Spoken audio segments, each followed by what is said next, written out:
Welcome to Behind the Backline, the podcast where we chat with merchants, brands, and industry professionals in the musical instrument, pro audio, and event technology space about their products, services, industry trends, stories, and more.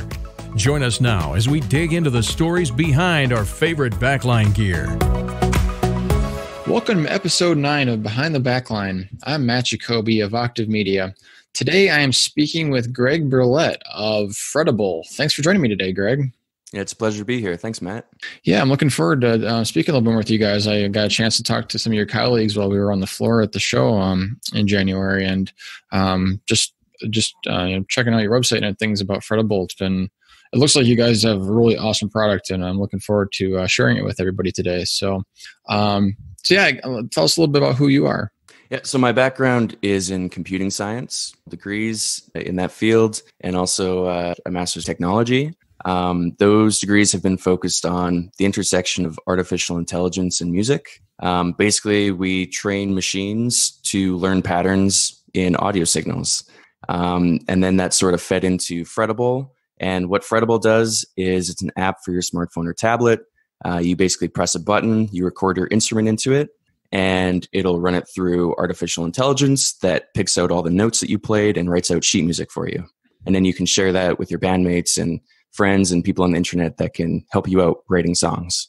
That is really cool. And something that I feel like is very science fiction to those of us who grew up in the early days of the internet, or like, this would be great. But how does this, how is this different from like something like MIDI, where you can you get that recording into the system and then being able to like adjust it later on? So MIDI is just a file encoding for notes, and it basically specifies what pitch happens at which time and when it ends, along with some other things in the MIDI format. So what Frettable does is we also write out MIDI. So you can take that MIDI data and put it into your digital audio workstation that you use, whether that's Cubase, Pro Tools, Logic, GarageBand, you name it, whatever you use. Everything pretty much imports MIDI. So you could, for example, play a little riff on guitar if you're not familiar with the piano, and take the MIDI file and import it into GarageBand and then synthesize it as a piano if you really wanted to. So we also envision it being used by audio engineers in studio to get through MIDI signals and synthesis. Wow, that's a lot. Yeah. So it sounds like you kind of run the gamut in terms of like getting all that digital data and then being able to use it in a variety of ways, huh? Exactly. So I think it's important to cater to a pretty wide demographic, especially when you start getting into niche market spaces like this. Just being able to give a data in a widely recognized format that people can choose then what they want to do with it. I think that's super. Yeah, that really makes it flexible, especially with the amount of people who are doing all their own home recording these days. And I mean, if it was just the old days of, professional studio engineers being the only ones that were doing this, it might be different. But now that everyone's got it so accessible to them, but they're at home recording sessions, and the quality of that's getting better. It really makes sense to make it as easy as possible to go from writing a song to getting it down on paper, digital paper, MIDI, whatever you want to call it. Yeah, exactly. I think that's a really good point. Yeah, you're totally right. It used to be that audio recording was completely inaccessible and you needed a lot of money. Bands would have to go through bulk bins at Safeway and eat food in bulk bins just to save up money to get to a recording studio, which is actually insane to think about.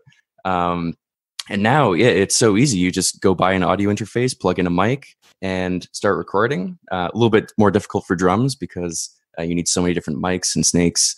But in general, it's so easy to record. And what better way to keep track of your song idea than putting it down on paper and having it saved up in the cloud?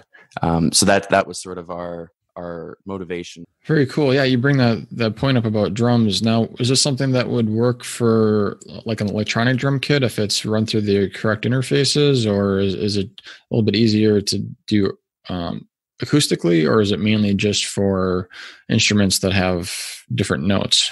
Yeah, so right now with Frettable, we support vocals, electric guitar, and brass and woodwind instruments. And we haven't yet tackled piano, which is on the slate to do, bass guitar and acoustic guitar and drums. So with drums, it's definitely going to be harder to, and I realize that you're interested in this because you are a drummer yourself, and I'm also learning drums as well. Definitely harder to do acoustically. With a digital drum set, I think it would be much easier. I'm not sure whether the brains of those output MIDI signals. I'm thinking that they probably do. In which case, once you have the MIDI, you can do some conversions to sheet music. So I think it would be much easier that way. Okay, yeah, that makes sense. I want to say that it does do MIDI output as well. I feel like it would work with existing digital workstations to some degree. But yeah, I would think so. Yeah, I've never gotten beyond just using the electric drums through like a 6-channel soundboard into an amplifier so I could hear them like in my basement. Right. So I don't know. I think I may have played with GarageBand once, and I think it did do that. But yeah, when I get down to the nuts and bolts of it, I couldn't tell you if it was MIDI or just something else for some reason. So,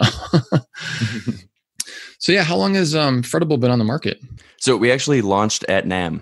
Wow, okay. It was kind of a whirlwind. Our first day of it being on the App Store, both on the Apple App Store and Google Play, was at NAMM on January 25th. So that was the first day it was available, and we had a guitar in our booth, and we had people using it, and it was a super fun experience. So pretty fresh. Yeah, I would say. I'm not sure they had said that when I stopped by, but just to kind of see it in action a little bit was really cool. How it was for lack of a better term, spitting out notes. Yeah. So is it just you said just Apple Store right now, or is it on Google Play? It's on both. So it's on Google Play and the Apple App Store. We also have a web interface that people who subscribe to the premium service can use.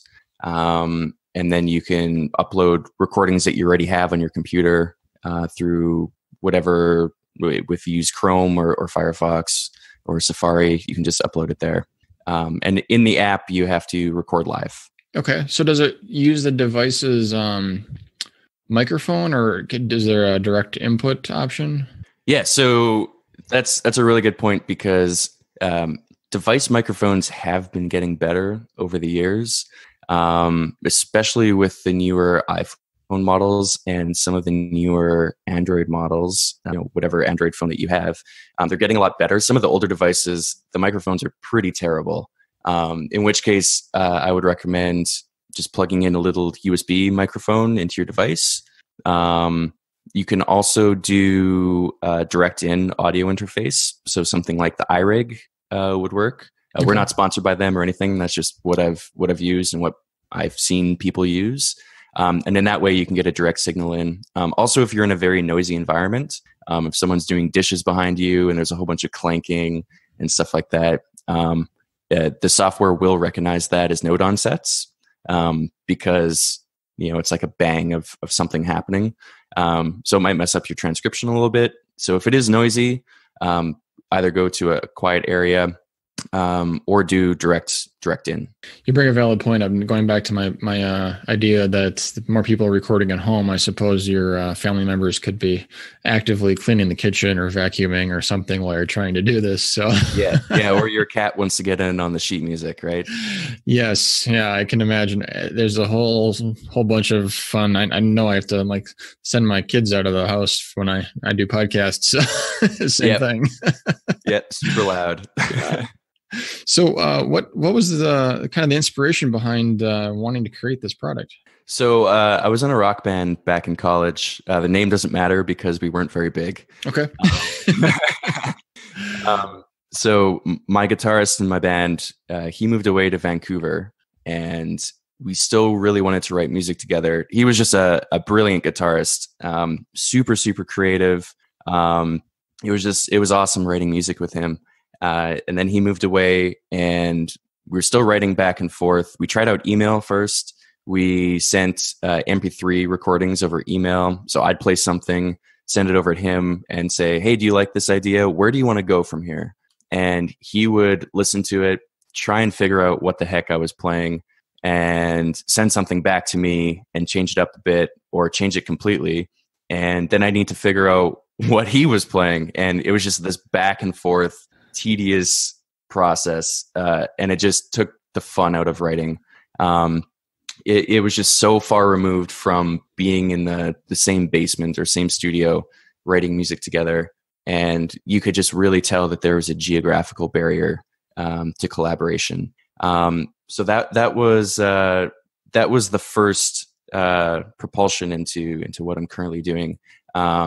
Just being able to collaborate and go back and forth and have an idea of what they're playing. So have the original audio recording, but also pair that with sheet music, an idea of how to play it, and just go back and forth and back and forth. Within the app, we do have a collaboration mode. So you can hit the little collaboration button. Someone can write with someone not in the same location. They can be in a different country. You can write a song with someone in Germany if you really wanted to, and just go back and forth. It'll keep track in the digital records of everyone who touched that song, so that if someone ends up selling it as a jingle or something like that, there's no nefarious activity surrounding, who gets royalty rights and stuff like that. Everything is cataloged. So yeah, the whole collaboration aspect is what really inspired the product. And all of what you're saying makes amazing sense, but I don't think anyone ever came across the idea that this was missing. Because like you said, the fact that people are recording at home, there are products out there that let you collaborate, but you have to figure out what everyone did without actually watching their fingers usually it's just guitars. I mean, drums you can usually figure out from hearing them. But yeah, I mean, this makes it a whole heck of a lot easier. Pretend like you're in the same room. And I like the collaboration mode because it's almost like a Google Drive or Google Doc type thing where you have kind of a revision thing going on. Is that kind of what you're describing? Yeah, exactly. You can go back through the whole history of revisions to a song, start right from the beginning, and then go all the way up the chain and see how it's progressed over time. It's also just really great to remember your song ideas, have everything saved and cataloged on the cloud, and synced across all your devices. So if, a year down the road, you can come back to Frettable and just look at all of your song ideas all in one place. So for me, for example, I would use just the recording function on my phone, whatever phone I had at the moment, but it didn't sync anywhere. It just sits on the device. Maybe I remember to upload it onto my computer. But usually that's where songs go to die. Yeah. I would agree. Even me, who isn't very musical, I'm more rhythmic. But every now and then I'll have I kind of think of a little riff or something. But I don't need not as being as familiar with notes as I used to be, because I have had some of those like marimba and some keyboard type things, percussive keyboards. Right. You're like, I don't know what this note is in my head. And since you said it works with voice, is it something where you could actually just hum and it would still pick it up? Okay. Yeah, you can definitely hum into it. It's kind of nice for those of us who are writing songs like air guitaring or air composing, as you want to maybe call it. Yeah, right? Yeah, exactly. Yeah, that's almost like a little notebook of music, which is I can see a lot of uses for this from a lot of different people. Mm-hmm. Yeah. So interestingly enough, most people in North America are pretty timid about singing. So they'll do a lot of humming or whistling or something like that. Whereas it's kind of the exact opposite in the Asian market. Just in Philippines, Japan, China, people go to karaoke super often, and that's a thing that they do on Friday night. Go out for drinks and rent a room and just sing karaoke all night. So those people are super forward about singing and love singing. So it's one thing I've noticed with the vocal mode. And now that you say that, I have seen videos and photos of don't those markets have they're almost like, I don't know what I could compare them to, but they're almost like nightclubs with private rooms where you just get to rent out a karaoke room and kind of have private parties. Yeah, that's exactly right. Yeah, you just go rent a room for you and your friends or you and your colleagues, and you just go out for the night and you just sing all night. But you imagine if they have your app in one of those rooms, that they could just go to town on a amateur recording session and not even need to have anything. Yeah. Well, that's cool. So how long was Frettable in development, or when did it become a new idea? So I first came up with the idea at the tail end of my undergraduate degree, and that's when my guitar player moved away to Vancouver. Okay. And I was sort of thinking about it and pondering how to do it. It turns out that it's a really, really hard problem that academic researchers have been trying to solve since 1979. Was the first paper that was written about it. Speech recognition is sort of similar. You know, you speak into a device, it runs AI on it and outputs text. So we're very similar. You play your instrument into it, run the AI on it, output sheet music. So similar sort of analog, but much more work has gone into speech recognition from a research standpoint, just because it's way less niche than the music market, right? Mm-hmm. Everyone speaks and everyone has a need for that, whereas not everyone plays an instrument, right? So speech is a little bit further ahead of instrument transcription. So I realized it was a really hard problem. I realized I was going to need to do a lot of research into that and read where people are in the field. So I went off to McGill, did a master's degree there, and that was about 2 years of research. And then I went back to the University of Alberta and did another 2 years in machine learning and music. And that's sort of where the intellectual property was developed. So I guess that was about 4 years of intellectual property development, and then it took took a little bit longer to find an investor to actually invest in it, and then get the ball rolling, get the minimum viable product out. So it takes a lot of time to develop a product, like a really, really long time. So yeah, probably about another 2 years of programming and data collection and machine learning. So it's been quite a long road. Yeah, I will say, while my background is in web development, I did go to college for software and found that they were totally different, and I failed at that miserably. So kudos to you on going that far. So is this I guess, do you know if this is the first product that actually does AI instrumentation recognition? It's hard to say whether we're the first AI to do it. Because companies don't kind of release what they do. I mean, we're quite forward with that we use AI, so it's kind of no secret. There is one other company, and basically our only competitor is a company called ScoreCloud.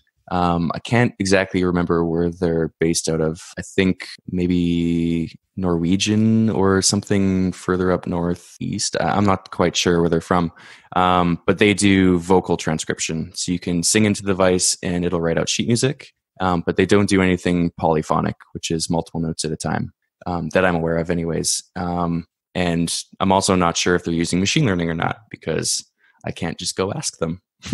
And they don't really say. I have a feeling, because they've been around a while, that they don't use machine learning, but pure speculation, no idea. So I really can't say. Got it.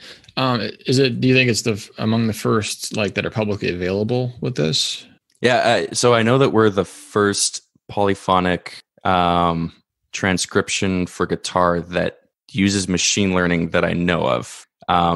But like I said, I can't verify that we're the first using AI.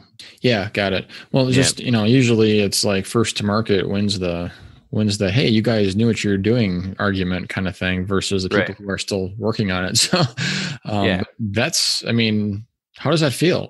I mean, that's got to be amazing. It feels good. It's been like climbing a very long mountain. And I still don't know if we're at the peak. You're never at the peak. There's always things that you can improve and change. And I'm sure we'll need to pivot certain things to make it work. That's the nature of a startup company, right? Exactly. It's never going to be complete. But your minimum viable product, you just have to get it out there and start having people use it. And even if it doesn't work in all cases, or it works really, really well and you get great feedback, it's kind of a roller coaster every day, right? Mm-hmm. But you need to get it out there and see what people think of it, and then start improving, and that's sort of where we're at. Cool. How big is your company so far? We're a team of 3. Okay. Right now, I'm the only tech-related person. So I've done all the programming and web programming and back-end programming and machine learning and all that kind of stuff. And I've partnered with my investors who are based out of Montreal, and their business strategy and marketing and stuff like that. Cool. And we're looking to grow right now. So we're looking for a couple full-time hires, and it's actually a really exciting time. Super, super busy. I'm perpetually tired on a daily basis, but it's been really, really fun and certainly good experience. That is awesome. Yeah, I can relate to the perpetually tired. Not for product development, but just everything that I got going on too. But I'm not here to talk about me. So, well, very cool. So if someone's looking to use this, what kind of price tag are they looking at right now? So we have a free tier. Basically, you can just download the app. It's free to use. You get 1 minute, 30 seconds of recording time, and you can make as many transcriptions as you want. So unlimited transcriptions. With the premium, it's $5 US a month. And with that, you get access to the digital transcription files. You can actually download them on your computer. So that's MIDI, music XML, and then you can put that into whatever DAW you use. The premium also removes watermarks if you go to print the sheet music in the app or online. The watermarks are just a couple of Frettable logos that are behind the sheet music in the background there. And you can collaborate with other people. And what other things? You can also upload existing audio recordings in your web browser, which I talked about a little bit earlier. Okay, cool. So basically the $5 a month unlocks all the bells and whistles, but doesn't restrict you from using and trying out the product. Yeah, really. Do the things that you record on the free version kind of carry over if you want to upgrade later and actually print those off? Yeah. Everything's all available. Okay. So whatever you record, just if you have the free tier, you're limited by how long it can be. Got it. It's kind of a nice way to get started and at least jot down some of the ideas and your creative bursts that someone might have. And then once you're ready to turn it into a band or something, you have a really low entry point getting in there. I mean, $5 a month is incredible for something that has that much power. Yeah. We think it's very reasonable. We priced it low to get people on it and using it. We thought that was a way to go. Initially, just get a big user base and then figure out where to go from there. Yeah, I'd imagine that if people love it, they'll stick with it, and it kind of gives you guys a built-in system for all that business. So yeah, exactly. Yeah, that's awesome. Well, cool. So what's the website that people can check out to learn more about it? So it's www.frettable.com, and Frettable is spelled FRETTABLE.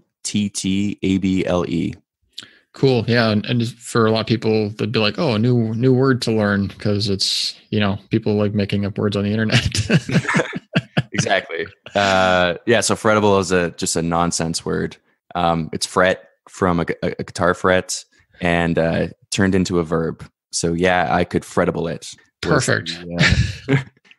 It's Google did it. I think you can do it too at some point. And for anybody that didn't catch it, it's fret and table. Just put them together. Exactly. Well, that is awesome. Yeah, I think you guys are onto something great, and it almost makes me wish I had a noted instrument that I knew. And I think the one area I'd like to get into is piano at some point. But so when you're ready to add piano to this, I will definitely be all over it. Sounds good. I actually started playing piano, and this was when I was quite young. And you have to understand that Metallica was really big when I was young. Okay. And, it was just really hard to play Metallica on a piano. So I made the switch to guitar. I feel like Sandman just does not have the same feeling or ambiance on a piano as it would on the guitar. It really doesn't. I tried. It's almost like, have you seen the guys on YouTube, the two cellos? Oh, those guys are amazing. I know. It's almost like that, where you're taking the heavy metal music and turning it into something completely unique. Yeah, they're much better on their cellos than I am on the piano, though. Although you probably won't go through as many bows as they do. I mean, it's just like their bows are just shredding. It's ridiculous. Yeah. They're playing a lot of really fast stuff too. But imagine them using this. I mean, they would be able to. That would be a heck of a composition to see what they are actually playing on paper. It would be, yeah. Well, awesome. Well, thank you for joining me today. This has been great. Well, thanks a lot for having me, Matt. Really appreciate it. Yeah, definitely. And thank you for listening to Behind the Backline, brought to you by Octave Media, an inbound marketing agency focused on helping music merchants develop an automated solution to increase website sales. You can find Octave Media at www.octave.media. Don't forget to subscribe to our podcast in iTunes to learn more about great products and companies in the musical instrument, pro audio, and event technology space. And be sure to leave a review to let us know what you thought of today's episode. We encourage you to share us with your friends and colleagues via social media, and we'll see you next time. Take care.